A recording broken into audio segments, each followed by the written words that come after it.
Bro, belum reda sisa bencana di Sumatera beberapa waktu lalu. Muncul lagi berita duka buat warisan budaya kita. Warisan 3 abad ditukar dengan tanda tangan, materai, dan keputusan yang bahkan gak diingat siapa yang tanda tangan. Tongkonan Kapun, 300 tahun berdiri, 15 generasi lewat di depan pintunya. Dan suatu hari, jatuh juga. Bukan karena rapuh, tapi karena manusia yang rapuh. Kita hidup di zaman aneh. Benda yang sudah berumur ratusan tahun, cukup dikalahkan dengan satu surat yang umurnya bahkan belum 1 menit saat dicetak. Sosok ekskavator yang datang pagi-pagi lebih dihormati daripada doa leluhur yang sudah menjaga kampung itu sejak abad ke-18. Ironis ya? Dan yang paling lucu, ketika rumah adat 3 abad dihancurkan, orang-orang mulai berkhotbah tentang melestarikan budaya. Padahal kemarin-kemarin, mereka lewat di depan rumah itu juga cuek-cuek aja. Begitu roboh, semua jadi ahli sejarah. Semua jadi pecinta budaya. Semua merasa paling Toraja sejati. Inilah manusia. Kesadaran kita seringnya datang saat semuanya telat. Nunggu roboh dulu supaya bisa bilang, sayang ya. Nunggu rusak dulu baru tanya, kok nggak dijaga? Nunggu punah dulu, baru bikin seminar, kenapa bisa begini? Dari sudut pandang sosiologi, ini bukan sekedar rumah yang tundak. Ini simbol. Simbol bagaimana masyarakat modern memperlakukan memori. Kalau nggak menghasilkan uang, ya dianggap tak penting. Kalau nggak ada nilai transaksi, ya dianggap beban. Kalau nggak viral, ya dibiarkan pelan-pelan hilang. Warisan budaya itu mirip orang tua. Selama masih ada, kita protes, kita kritik, kita anggap mengganggu. Tapi ketika mereka nggak ada, kita tiba-tiba jadi anak paling berbakti di dunia. Lihat aja kemarin, saat tongkonan itu ambruk, rame-rame bilang, ini penghinaan, ini perampasan, ini identitas kami. Tapi di sisi lain, berapa banyak yang benar-benar paham sejarahnya, fungsi sosialnya, makna filosofisnya, atau berapa banyak yang cuma ikut marah karena timeline penuh amarah. Begitulah dinamika sosial masa kini. Kita sering marah bukan karena peduli, tapi karena takut terlihat tidak peduli. Yang menyedihkan adalah ini. Bangunan berusia 3 abad mudah dihancurkan. Tapi ego manusia, tidak. Kolaborasi untuk merawat warisan sulit tercipta. Tapi kolaborasi untuk debat kusir, sangat mudah terbentuk. Kita seakan hidup di dunia yang mengutamakan kecepatan.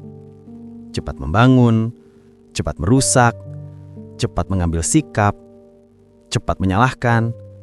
Sementara hal-hal yang butuh waktu panjang, hal-hal yang punya jiwa, sering dianggap hambatan. Rumah adat itu bukan sekedar atap dan kayu ukiran. Itu pusat struktur sosial, tempat musyawarah, tempat identitas keluarga ditautkan, tempat generasi belajar artinya kami. Dan saat itu tumbang, yang jatuh bukan cuma bangunan, tapi juga memori kolektif. Mirip album foto yang dibakar tanpa sadar.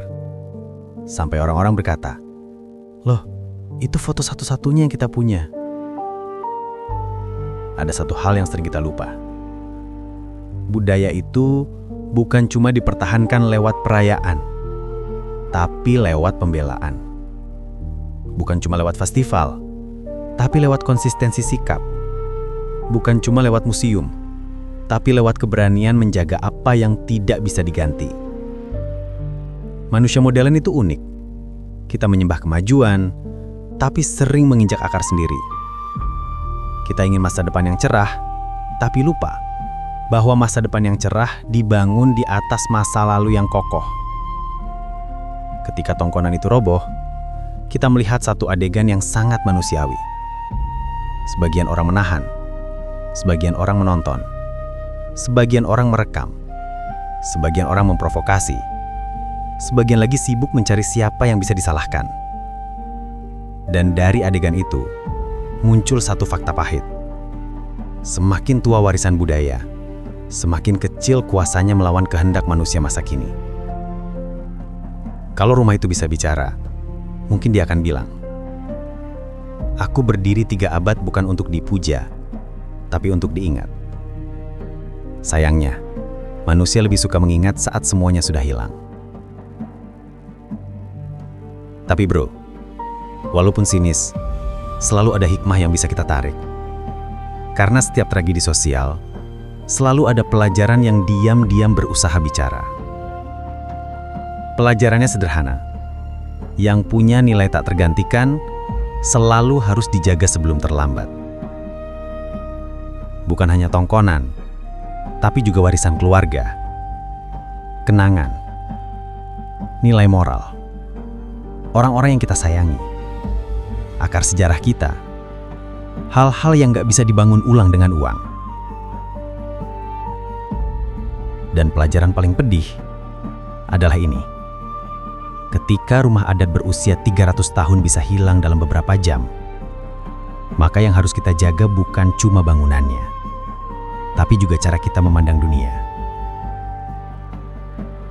Karena pada akhirnya, yang benar-benar menentukan apakah budaya hidup atau mati, bukan ekskavator, bukan hakim, bukan aparat, bukan pemerintah, tapi manusia. Manusia yang memilih untuk peduli atau tidak. Tongkonan itu mungkin sudah roboh, tapi maknanya jangan ikut roboh.